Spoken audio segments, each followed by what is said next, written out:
unaona hata kule vilabu yani usiseme timu ya taifa tu. Sisi wamewapa timu ya taifa ambao walimu wazalendo. Sisi wote tunaunga mkono kwamba sasa tunaanza kupata daraja fulani ambalo linaelekea mbele, itatufikisha sehemu fulani. Na mtazamaji wa Sports Center, tumemfikia kocha Juma Mwambusi, miongoni mwa makocha ambao wameweza kuvifundisha vilabu vya Azam FC pamoja na Mbeya City pamoja na vilabu vingine. Lengo kubwa ikiwa ni kufahamu maoni yake baada ya kikosi cha timu ya Taifa Stars, timu ya Tanzania kuweza kuitwa kujiandaa na michuano mikubwa kabisa ya AFCON 2025 inayofanyika pale nchini Morocco. Bwana kocha, heshima yako. Asante sana. Habari ya kazi? Salama kabisa. Unaendeleaje? Hatujambo, alhamdulillah. Tunatamani kufahamu maoni yako baada ya kikosi cha Taifa Stars kuweza kuitwa kama kocha. Mtazamo wako ukoje katika hili? Mimi nadhani kikosi kilichoitwa na walimu, nadhani na jopo lake wameona kwamba kwa sasa wachezaji hawa wanaweza kwenda kutuwakilisha katika finali hizi za AFCON. Na ni hivyo kwa sababu mwalimu anakuwa na selection yake pamoja na jopo lake.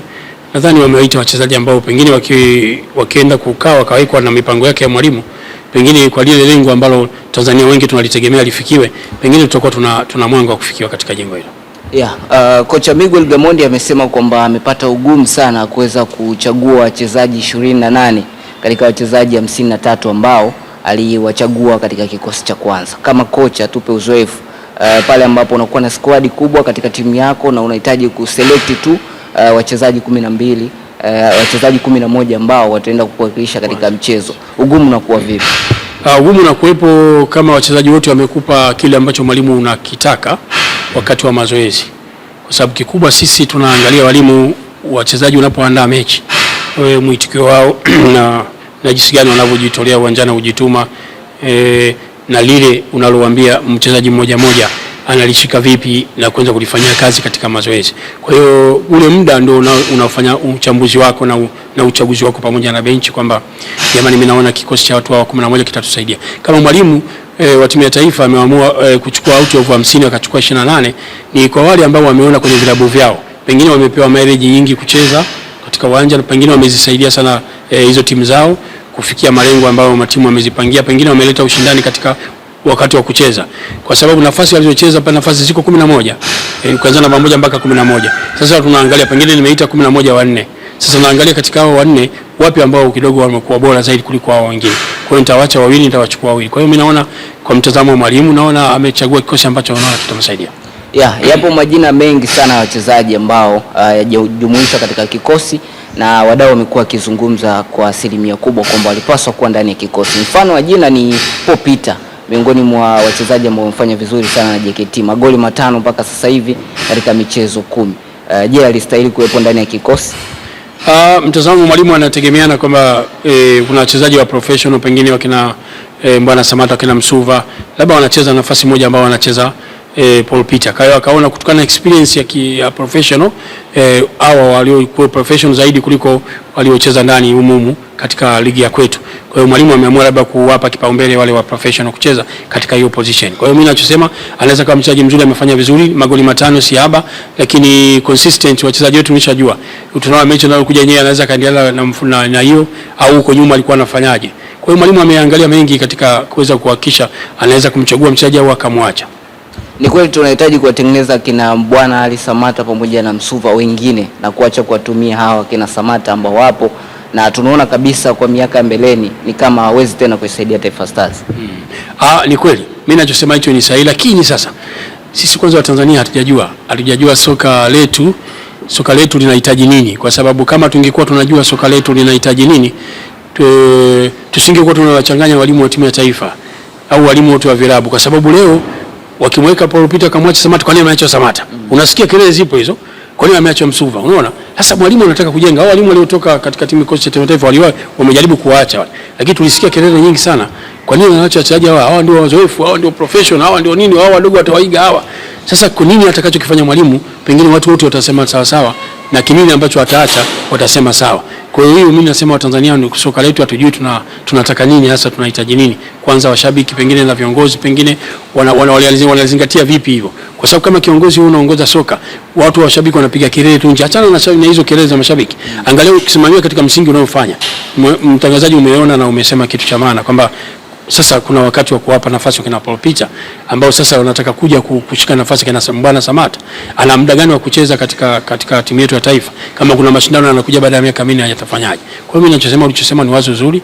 Nadhani itafanywa kazi, lakini kwa soka letu sijui tunahitaji nini hasa kwa upande wa washabiki na wapenzi. Umezungumzia walimu ambao wamepita hapo. Mwalimu ambaye yuko sasa hivi ni Miguel Gamondi, mwalimu ambaye si Mtanzania.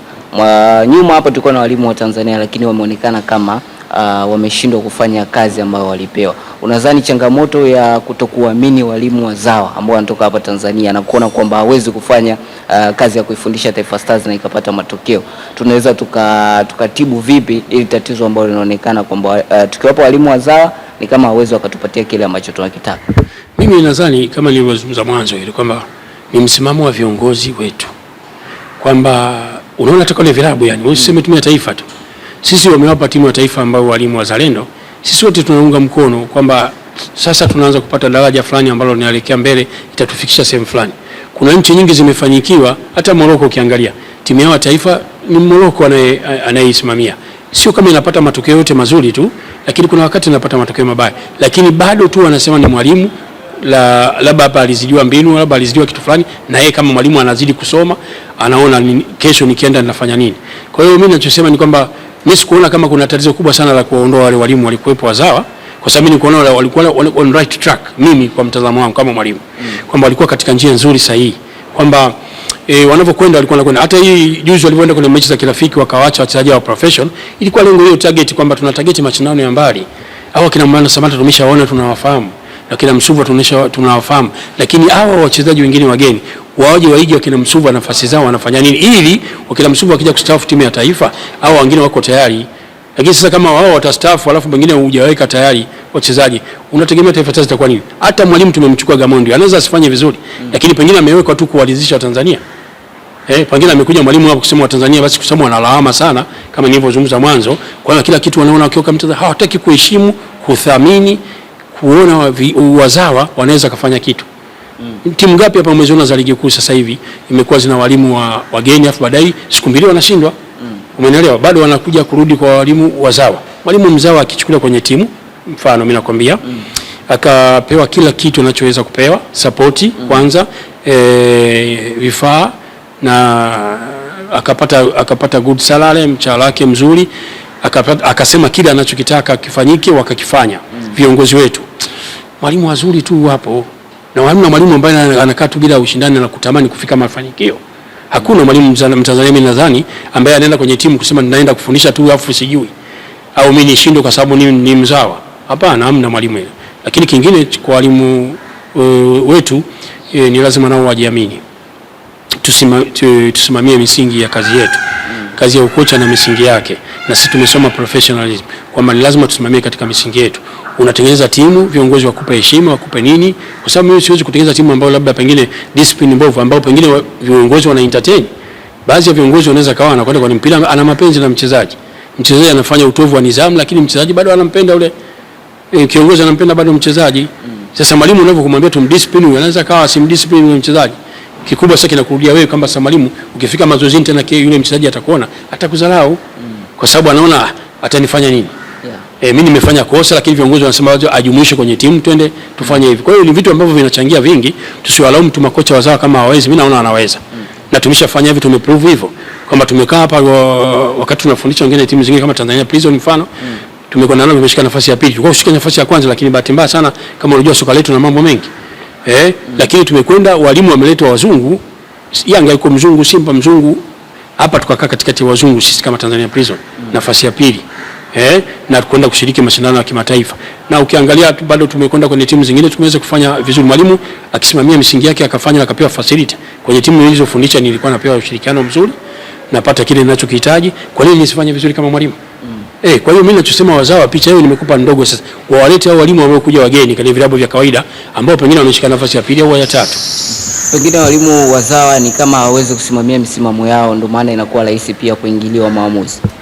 Sasa siwezi kuwasemea, lakini mimi nasema bora sasa cha muhimu ni kusimamia.